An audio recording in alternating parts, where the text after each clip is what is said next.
Examinations are often viewed as milestones in students' academic journey, but for many teens, they bring a sense of overwhelming pressure and anxiety. The stress associated with exams not only affects academic performance, but also takes a toll on mental well being. Today, we are honored to have Ms. Kavita Sanghvi, principal of Chaturbhuj Narsi Memorial School, Mumbai, with us. As an esteemed educator and an advocate for holistic student development, Ms. Sanghvi has been instrumental in implementing strategies that address exam related stress and promote mental resilience among students. Through her leadership, she has empowered both students and educators to prioritize mental health alongside academic success. Join us as she shares her invaluable insights and actionable strategies to help teens navigate exam anxieties effectively. Welcome, ma'am, to Parenting Summit 2024. Thank you so much for having me here. Great. Ma'am, before we start, I would request if you can briefly introduce yourself. It'll be great for our viewers to know a little bit more about you, ma'am. Thank you so much. So I've been in the teaching industry for more than 2 decades. I've been a physics teacher, then a vice principal, and been in a leadership position since last 12 years. I'm also a teacher, trainer, and educator, and I'm also a national awardee. So moving across India, training all the teachers, I get a lot of insights from what's happening across the country also.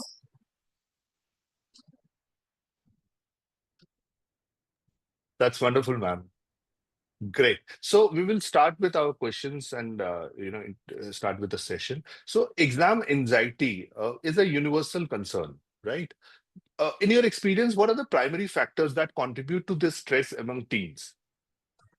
So I think right now what's happened with the teens is that there are a lot of expectations from themselves, expectations from their parents, expectations from their teachers. Expectations are, I think, the primary reason that they Hmm. experience a lot of stress.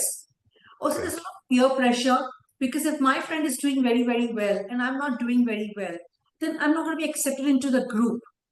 So Mm, this is very important because I want to be a part of the group. So right. peer pressure plays a very important role out here. Hmm. Another thing is about self-esteem. If my self-esteem is not very high, then again I'm stressed out because I'm going to have low self-esteem. I'm going to be um, always in the dark, not trying to come up in front, and going to keep all my emotions bottled up. And that Right. bottle up of all the emotions is going to cause even more stress. So Hmm. that these are the main concerns which are teenagers experiencing right now, and that's what's causing them a lot of stress. Right. So how can students recognize and address the signs of exam anxiety before it escalates into a bigger challenge? Yes, this is very, very important because last year itself we had a student at the day of the board exams. She had immense anxiety and she just broke down. So first of Okay. all, there are physical symptoms. First of all, the physical symptoms could be first of all excessive sweating that you're experiencing, or a lot of migraines, or stomach pain, or vomiting, or nausea. Then yes, Hmm. there is something wrong across because your body will always tell you something is wrong. When it comes Right. to psychological effects, it could be basically I'm getting a lot of nervousness all the time. I'm nervous all the time, or I'm eating Hmm. too much, or I'm not eating anything at all. Or even if Hmm. I sleep, but I still feel very tired Hmm. even after waking Right. up. So Right. therefore, these are signs that yeah, something is not going fine across, or Hmm. I am in a different world. Somebody is Hmm. talking to me, but I'm still not able to relate to it. Okay. So these are something that if the student realizes that I'm either eating too much or I'm not sleeping at all, if after sleeping also I'm not feeling fresh, then yes, I'm experiencing a lot of anxiety, I'm experiencing Mhm. stress. Right. So it is natural to have stress, but if it is beyond a level, then student would be the first one to realize, and they should, take preventive actions. Maybe try to speak to someone and get into the, attention of parents and educators, right? Okay. So moving on, what initiatives or programs does your school have in place to help students manage exam-related stress? So what we have is we have a wonderful program called as a mentor-mentee program. In Okay. this mentor-mentee is one teacher becomes a mentor for 7 to 8 students from Mm-hmm. ninth standard itself, and that trained teacher continues for the next 2 3 years. Okay. Okay. Okay. So this teacher is not just looking at the academic performance of the student, she's Mm-hmm. also looking at the mental, the emotional stability. This teacher Mm-hmm. becomes that kind of person the student goes to for any kind of doubts. So even if I'm an Okay. art teacher, the Mm-hmm. student can come with me with a maths doubt or a physics doubt or any concern, then I connect the teacher with the respective, physics or maths teachers or whatever they're feeling comfortable with, and I make sure that Mm-hmm. the students' doubts are solved. If the student Okay. I very stressed out, they can talk to me. Mm-hmm. When I feel that there's a real concern, a teacher feels that she connects with the parents also. That see, Mm-hmm. this child is experiencing a lot of anxiety or a lot Mm-hmm. of stress. Please ensure that the child is taken care of. So this Okay. mental mentee program in my school, initiated since 2019, has Okay. done wonders with my students for exam-related things. Mm-hmm. Another thing, a lot of that we do is yoga. We do meditation. Mm-hmm. And that's mandatory for my students. So we make sure that Mm-hmm. yoga meditation happens with our students so that they calm down. They know these breathing exercises. Mm-hmm. It's very, very important for my students. Value education classes are conducted. Mm-hmm. Sports is another thing that I believe really supports students to manage stress, because when you do a physical activity, it works, it does magic. Mm-hmm. So these kind of programs, I think, really are what drives my student and my teachers to make sure that they're able to manage exam-related stress. And we Mm-hmm. also call in experts to speak to our students. We also have Mm-hmm. certain parents who are doctors who address our students. So these things Okay. are, I think, not across the year. There's so many. It's a continuous process. It's not just one thing at a time. It's Mm-hmm. continuously done, and it's also Mm-hmm. monitored. Wow.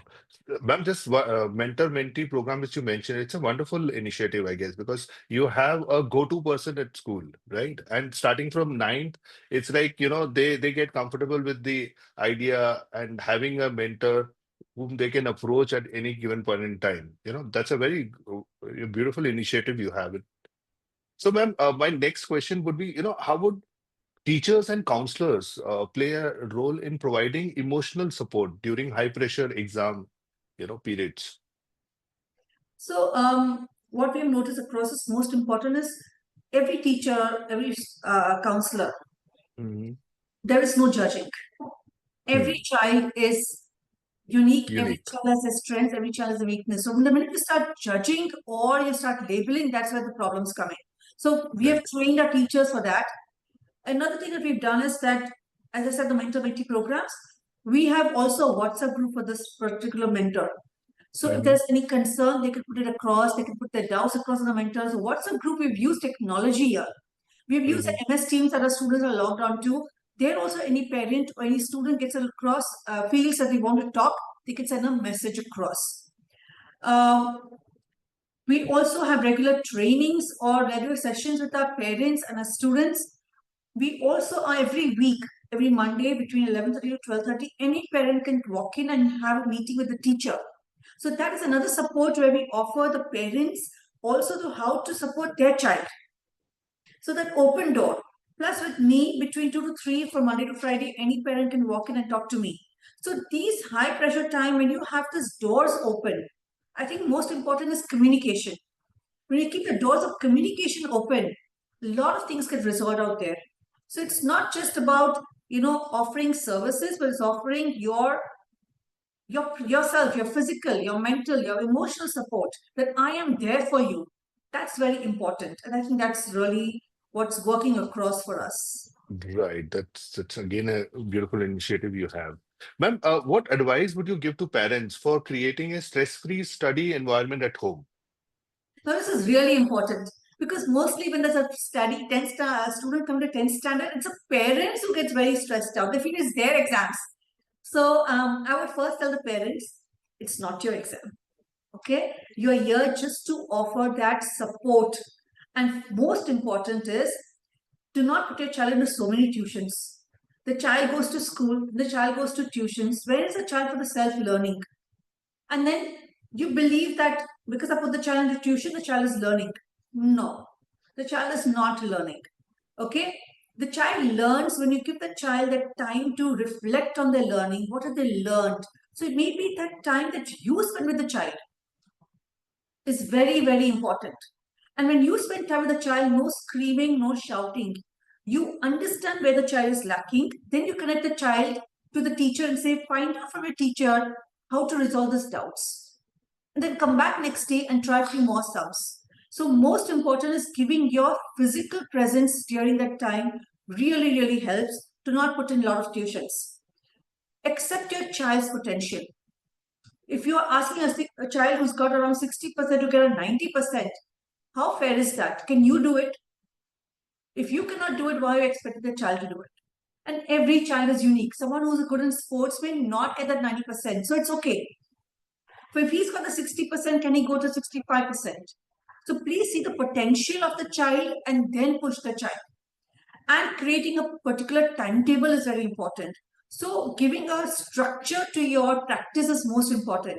Not that today we'll study 12 hours, tomorrow we'll take a holiday. No. Today I work out in the morning, let's say 2 hours, and then we take a break. 2 hours, what do we do? And the timing, the timetabling will then later on, you will not have stress at the end of the year because you've already finished your structuring and your timetabling and your revision. So that is another important thing. Another thing I've noticed a lot during this 10th standard exams, something parents just start giving them children whatever they wish to eat. And you notice at the end of the year, children really put on weight. So this is another thing. Please refrain from giving anything because we do not want the child to fall sick at the end of the exam. We want the child to be healthy. So there can be a few cheat days, but make sure the food is very, very healthy and do some kind of sport. So I remember when my son was in the 10th standard, every day would go out walking. We would go for long walks. And then we were walking and we would talk about different other things across. So we did not have a conversation in the house only about the board exams. We were conversing about other topics too. So please make sure that you're discussing more things and not just keeping only one goal. Otherwise, the child is going to run away from you. So this is very, very important. These particular small things is what's going to create that real healthy support for your child. Right. Right, ma'am. So I think the first thing every parent need to understand, it's not their words. They can only support, right? They can So also this brings to my last question to understand this. How can parents strike this balance, between encouraging their teens to perform well and avoiding undue pressure? Because as you rightly said, every parent feels that this is their exams, whether it's 10th or 12th, and they have to perform, they have to, you know. So what can parents do to So I strike think a balance? discussion because when a 10 standard child, the child is already 15, 16 years of age. So I think you already need to first of all understand a kind of a conversation with the child as to maybe where do you want to do, what do you want to do, how do you want to go ahead. You know you need to motivate the child from time to time, but saying study, study, study is not going to work at all. So how about even sometimes letting your child maybe in the first unit test even fail if the child is not studying? It's okay. Let the child realize that if they don't study, they need to be responsible, they need to get accountable because then the school is going to definitely take some action and be ready for that feedback from the school also. You're not being judged. Remember one thing when you're meeting the principal of the school or the teachers, it is not that they're telling you something, they're just telling you to guide something to child. So it's okay the first time if you have to hear this out. But when the child realizes it is my performance, then whatever support you offer the child will work magic.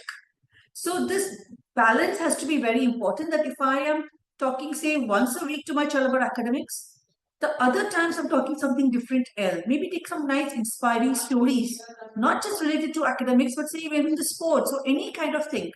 So this is very, very important that balance. And the second thing is creating a roadmap. So create a roadmap as to today, this is the month of June, and your board exam is in March. What kind of roadmap are you planning for yourself? So this is one conversation you have with the child, so you do not have under a lot of pressure. And most important, be invested in your child. No physical toys or physical any kind of things are going to can substitute your presence. So your presence is the most important thing, and your positive presence is most important. So if you're going to be shouting and screaming, then stay back. But if you're going Mm, to be a very positive person who says, yes, we can do it, right. together we will do it, and Mm. together we will, create, overcome these obstacles. I think that's when your bonding also will increase with this child, and the child will have this feeling that no matter what happens, my parents are with me. Right, ma'am. That was really, insightful, and it's such a pertaining issue, and providing practical ways to manage exam anxiety is very important, both for parents and I think for teen definitely, right? And I think this is something where creating a supportive environment, will deeply help parents and teens to achieve their goals, right? So I think Right. one last thing I would say to the audience that let this be a reminder that exam stress is a shared challenge. And by working together, maybe school, parents, students, we can turn this into an opportunity for growth. So open communication, mindfulness, and consistent support are the keys to ensure our teams face exams with confidence and resilience. Ma'am, thanks a lot for your insight and guiding us today and taking out your time. We really appreciate. Thanks a lot, ma'am. It was a pleasure interacting with you. Thank you so much, and wishing everybody all the best for the upcoming exams. Thank you so much. Thank you.